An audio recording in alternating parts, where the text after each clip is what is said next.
Good afternoon. Please. Welcome to the White House.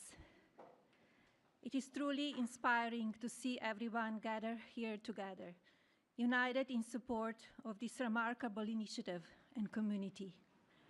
As I stand here and observe the audience, I recognize the vital importance of each one of you to this mission, to our future generations.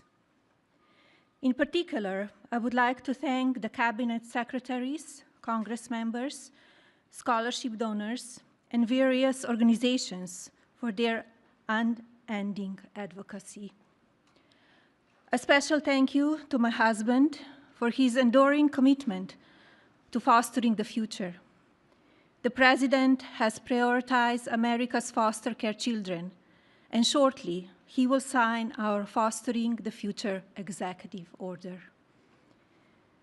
Too many people from foster care community end up homeless, in danger on America's streets.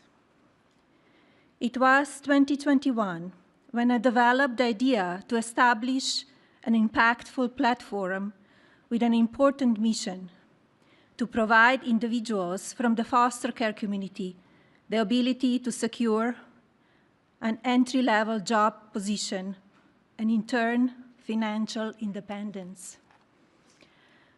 Fostering the Future, a Be Best initiative, provides individuals from the foster care community with technology-based scholarships to attend colleges and universities throughout America. Fostering the Future sets these individuals on their career paths, but more significantly, it equips each scholarship recipient with a fundamental foundation of knowledge that will endure throughout their lifetimes. Permanency for those who embody the fleeting. I applaud the American universities that have joined my mission. Institutions like Vanderbilt University, University of Miami, and Villanova University. Following graduation, scholarship recipients from my program are prepared to enter the workforce and ultimately become leading executives. Predictably, they will manage thousands of employees and generate significant value for American communities through job creation, access to healthcare, food security, and other societal benefits. This executive order, Fostering the Future for American Children and Families, gives me tremendous pride. It is both empathetic and strategic. It will certainly be impactful. It aims to establish a comprehensive network connecting federal departments and agencies, private sector's businesses, higher learning institutions, and charitable organizations. This will create new educational and employment opportunities countrywide. Our faith-based organizations will continue playing a vital and consequential role. My hope, of course, is that this level of coordinated collaboration will sustain. But today, I call on leadership from these various organizations, including the private sector, to join my effort, rise above the ease of inaction. I predict this small spark today will ignite a profound and lasting nationwide movement. Our united resolve will foster a thriving future filled with compassion and innovation. Together, we will illuminate the pathway for today's foster children to become tomorrow's builders. And tomorrow's builders will foster the future of America's legacy. Thank you.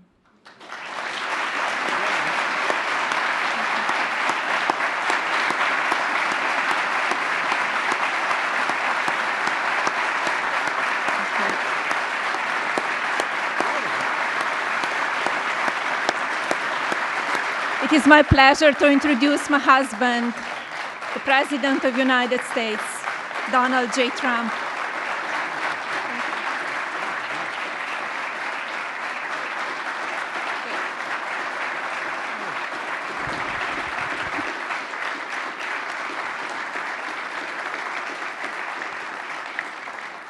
I think it's very good, especially for someone that speaks 5 languages at least. I think that's pretty amazing. I couldn't do it. I couldn't do it. Yes, well, thank you, Melania. And our country is truly blessed to have this magnificent and very caring First Lady. They love her. Every time I get up and make a speech, they say, "We want our First Lady." I said, "What the hell? I'm not good enough? I'm not..." But thank you very much. Great job. And it's great the work you do in so many ways. This afternoon, I'm delighted to sign a historic executive order building on the Fostering the Future initiative to make America's foster care system better, fairer, and more effective than ever before. And it's been effective, but it's moving in a very strong direction. All of this has been made possible by Melania's incredible devotion to America's youth. Spends a lot of time on it and loves it, and along with our great Usha, you spend so much time, and what a combination. First Lady, Second Lady, what a combination. Thank you. They do a great job, the two of them. They're amazing women. I want to thank Vice President J.D. Vance and Usha. Thank you very much. Vice President, stand up, Vice President. And he did a big thing today. He's going to be on television tonight with the legendary Sean Hannity, so everybody has to watch. I'm sure CNN loves this advertisement, but he will be. I heard it was a great interview. And Secretary Scott Bessent. Scott, thank you very much. An extremely non-controversial Secretary, Robert F. Kennedy Jr. But he's right. But he's right. And Scott Turner, thank you very much. Doing a great job at HELP. And thanks as well to Senator John Husted and Representatives Jason Smith, Darren LaHood, Zach Nunn, and David Schweikert. Thank you all for being here. Thank you, fellas. Great group. We're also joined by countless distinguished leaders in the child welfare advocacy ministry and charitable foundations, as well as so many wonderful young people who have experienced foster care and used their voices to champion needed reforms. And I want to thank everybody for being here. It's an amazing day at the White House. Thank you very much.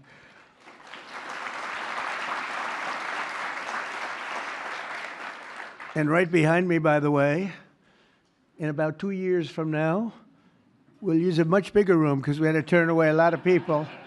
And it'll be right here. This will be the entrance. That's a knockout paddle. It's called the knockout. It looks pretty nice right now, but it's going to look a lot better in a little while. And we're going to go from this room into a room that seats a few more people, and it's going to be beautiful. But I just noticed I happen to be standing here, Peter, and I thought I might as well get you a shot right now, a nice, beautiful shot at the future entrance to something that's really become very popular, the ballroom. They've wanted it for 150 years, and they're getting it, and they're getting the best. It'll be the best anywhere in the world.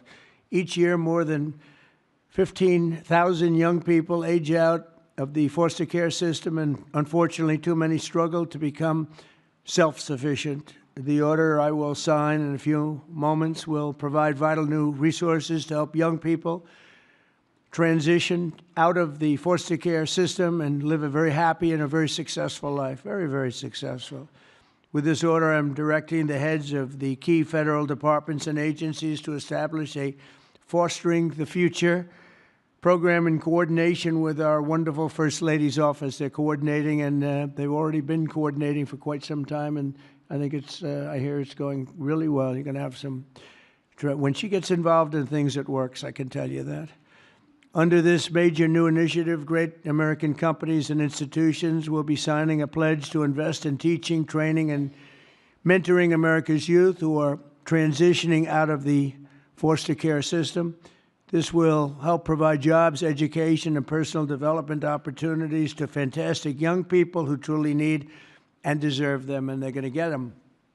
A terrific example of the impact these programs can have is Eric Alvarez from Omaha, Nebraska, who is with us today. Where's Eric? Where is he? Stand up. Good-looking guy.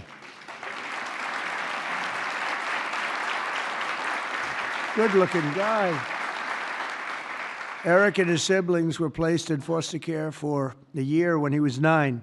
He entered the child welfare system again when he was 15, and today he credits a mentoring and mentorship and work experience program for foster youth with helping him to finish high school and start his adult life. And he did really well in high school, by the way, really a great student. But he starts life on the right foot, right? Wouldn't you say? I mean, I think you better say yes, otherwise I'm in big trouble. Otherwise, I'm all by myself up here, Eric. That would be... I hear you're doing incredibly. Now, after graduating from the University of Nebraska and interning for Congressman Don Bacon, Eric is pursuing a master's degree at the George Washington University, and he is a cadet in the Air Force ROTC who will be commissioned as an officer upon graduation. And Eric, I just want to say, great job. You've really been outstanding, and I think that's probably why you were chosen out of so many people. You've done a fantastic job. Congratulations.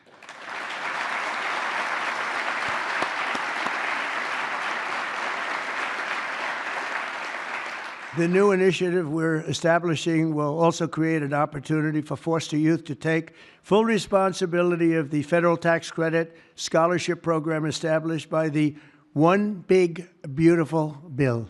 So many things, tax cuts and regulation cuts, so many things. The biggest ever passed in the history of our country. I call it the Great Big Beautiful Bill.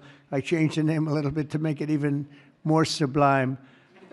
But it is, there's so many things in there for everybody. We had a choice. We could have done it in 9 different bills or try for the one, and everybody said, no, let's do it in 9. It'll be easier. Actually, it wouldn't have gotten done.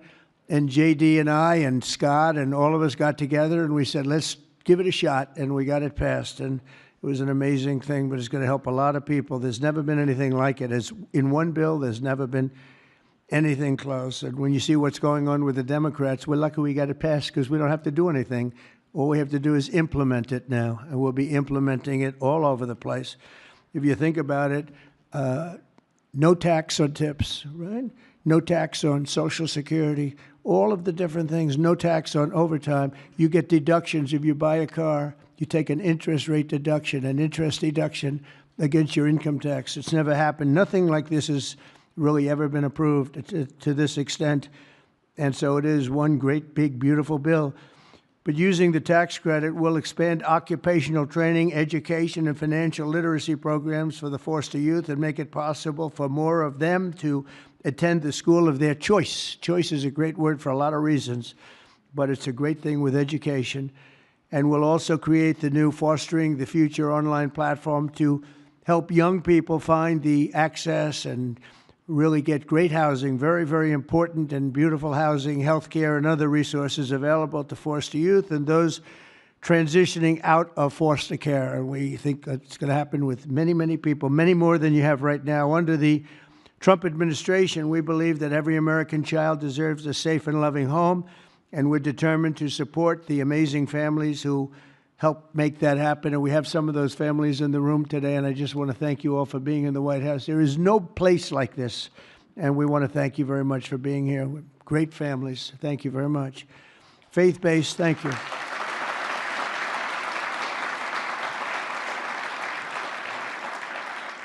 Faith-based nonprofits are the nation's most trusted institutions, interacting with the foster care system and practicing Christians and more. Think of this, more than twice as likely foster care.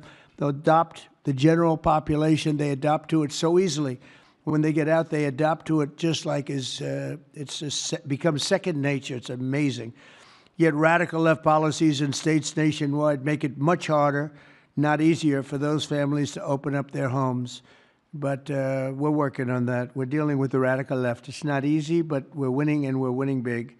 That's why with the order that we're doing today, we're taking the ridiculous woke policies that discriminate against Christians and families of faith. As president, I will always stand by us, we will stand by our country, and we will stand for religious liberty. So important. We stand for religious liberty. The Bible tells us, thank you. Thank you. The Bible tells us that one of the measures of any society is how it cares for vulnerable children and orphans. So important, and it's so big in the Bible. So as we make America great again, we are going to protect American children in foster care, and we're going to ensure that they will never, ever be forgotten. These children will never be forgotten, and they're going to grow up to be unbelievable, strong, smart, wealthy, productive citizens. So once more, I want to thank Melania for the great job she does, not here only just as First Lady. She's a great First Lady. And I want to thank you very much, honey, and the foster families and leaders here today. You're very special people, and we're going to work together, and we're going to have some absolutely incredible results. Thank you all for being here. Thank you very much. Thank you.